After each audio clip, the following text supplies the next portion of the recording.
as we continue our research this week, I wanted to go over how to cite our sources a little more specifically so that we can give credit to where we did get that information. And so I'll have this slide available. I just wanted to explain it a little bit so that this week when you do click on it, you understand each slide.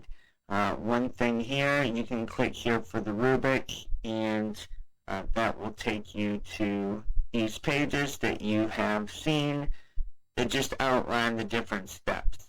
Okay, and so with the rubric, and once again, the questions that you chose, with this, we still have another week, probably mid next week, that we use kind of each of these lessons that we're doing to take baby steps to get the project done together.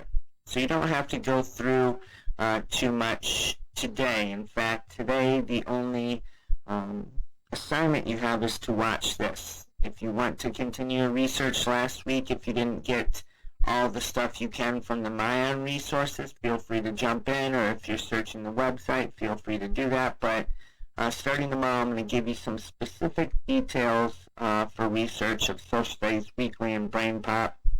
So if we take a look at this, what I want to show you is this resource gives you information of the order of how to cite your sources for a book. For instance, right here, you need the name of the author, the title of the book. And so in this case, the author, Joanna Cole, The Magic School Bus, Lost in Solar Systems. So you have the author and then the title of the book. That's simple. Okay, as you get into middle school, high school, college, they might make it a little bit more intensive as far as what you need to list. But here, the book, just the author and the title is fine. If it's an encyclopedia or reference book, once again, the title of what you are searching, and then the title of the book or encyclopedia. For online database, something where you're searching here, the article, the site that you are using, and then you you just simply say online, the word online, to let someone know, okay, this was an online resource.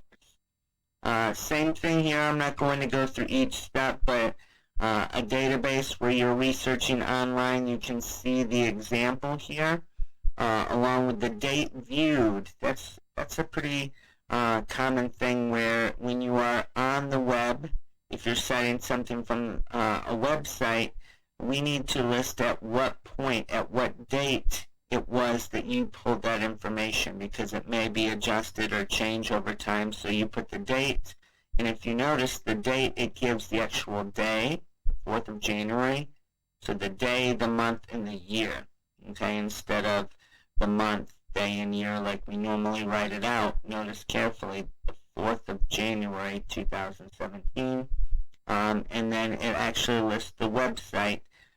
When you have this web address, sometimes it can get long, and so depending on if you can copy and paste it if you're doing it digitally, and it's a little bit easier than copying it down each of the parts of the address, the web address. And then so when you are doing something like an image here, if it's an image of a butterfly, you would put the title of what that is, and sometimes it's just what is the image. It might not have a title, but you have the author who created it, and then the title of the image, and if it doesn't have a title, you just simply describe it as butterfly.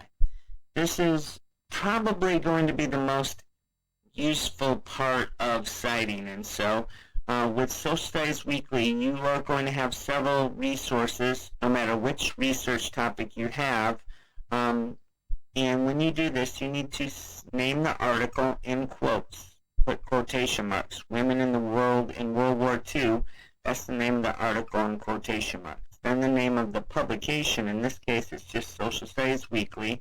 If you're typing it out, you can put it in italics, because it's the name of the publication. And then the date here, in this case, you can simply put the week and the title of what that week is, because it's not necessarily a date. It's mirrors or it's similar to what a publication would be for a newspaper. So you can just simply put week 18 on the home front. That's what that week is called. And then once again, because you have online, you can just put the word online.